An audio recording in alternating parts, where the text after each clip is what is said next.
I have a feeling that I'm gonna regret it big time. Hey there! So it's not a stitching time today, it's sew time!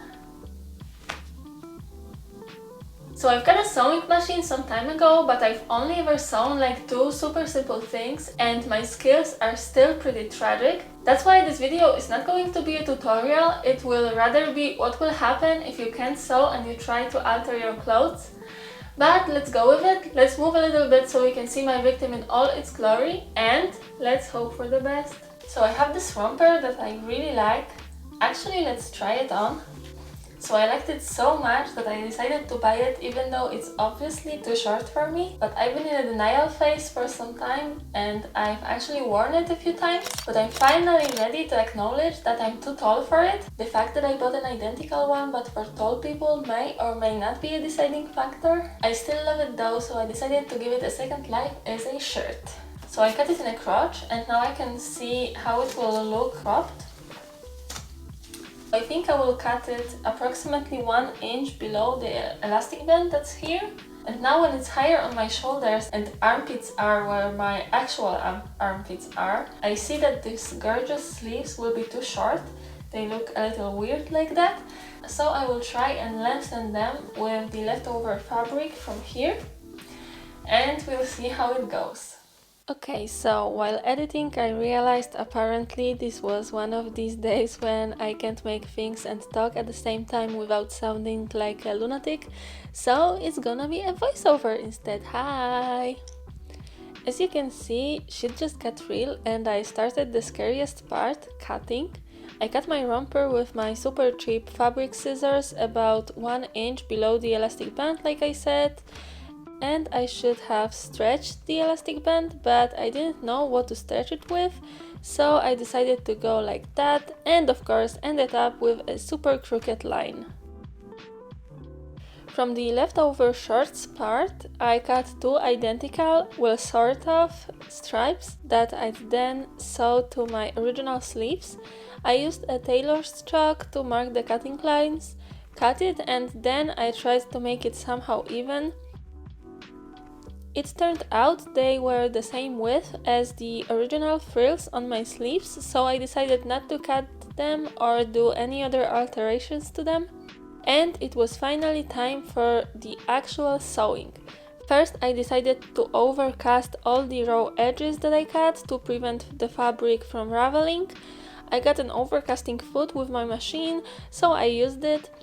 I wanted to start easy, so I started with the sleeves because they don't have elastic band and I started sewing. But my machine didn't want to work with me, the fabric got stuck in the foot as if it held the material and didn't shift it under the foot. So I experimented a little bit with foot pressure, but it didn't really help. After 3 failed attempts, I remembered I have some jersey needles and my fabric is in fact a bit stretchy, so I changed the needle and it started working. I still had to help my machine shift the material a little bit, but it was all I could figure out with my super little knowledge about how sewing machine works. All you can see here is actually my arm, but I promise in a minute I will change the angle and switch hands so you will see more. It looked good enough for me, so I then did the same thing with the other side of the frill and then with the second one. And it was the time for overcasting the waist area. It was a little bit more tricky because of the elastic band. I had to stretch it all the time so it doesn't get bunched up.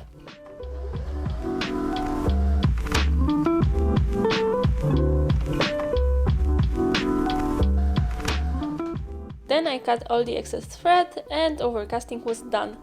It's always the most boring part for me because it takes so long as these overcasting stitches are super slow. I figured I'd do turned edges to finish all the edges, so I started with the waist and I folded it in half and pinned it like that. Because of how crooked I cut it, I tried to fix it a little by folding up more in some places. I pinned it all and I checked how it looked on the right side and I think it looks like a little frill, so it would mask how even it was. Then I proceeded to the sleeves and I did the exact same thing with one side of them. This would be my new sleeve edge once I sew it together with the original sleeves. I wanted to make it as thin as possible so I don't lose much length. It would help if I ironed it all when it was pinned, but I'm too lazy to do that, so I decided to sew it like that. I changed the foot to universal one and changed the stitch to the easiest straight stitch, and I started sewing with the frills, removing pins on the go.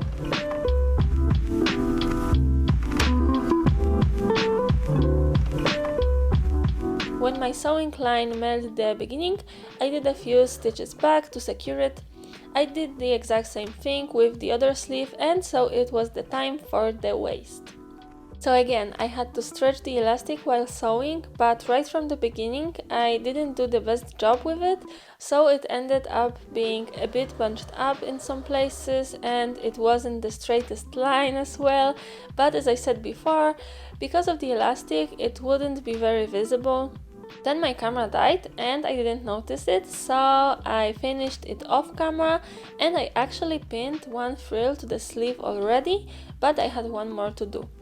So I turned my shirt to the right side and I took my new frill and put it on the sleeve right side to the right side, so the wrong side of the frill was on top.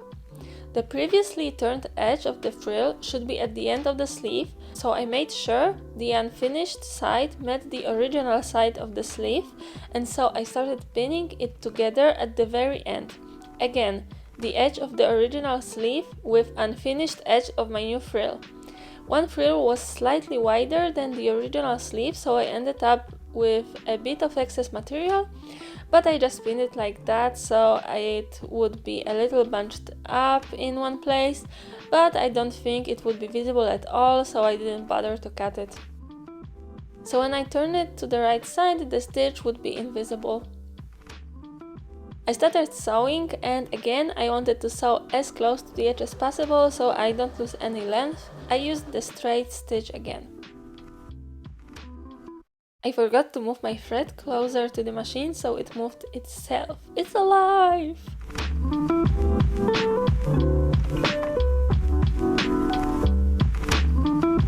Then I did the second sleeve exactly the same, cut all the excess threads, and it was done. Okay, so my shirt is done. I'm actually super happy with it, although I screwed up a lot in the process and most probably I did everything wrong, but it all worked out in the end and probably it's gonna be my favorite crop top from now on. So the conclusion of this video is, if you have some old clothes that you don't wear anymore and you feel like they can have another life altered, then don't be afraid to experiment with them, because even though you don't have any sewing skills, it's most probably gonna work out, because it's not like making new clothes, you don't need any crazy sewing skills. So if you feel encouraged, make sure to hit the thumbs up and consider subscribing for more content, probably more sewing, definitely more cross stitching. That's all for now, so until the next one, bye!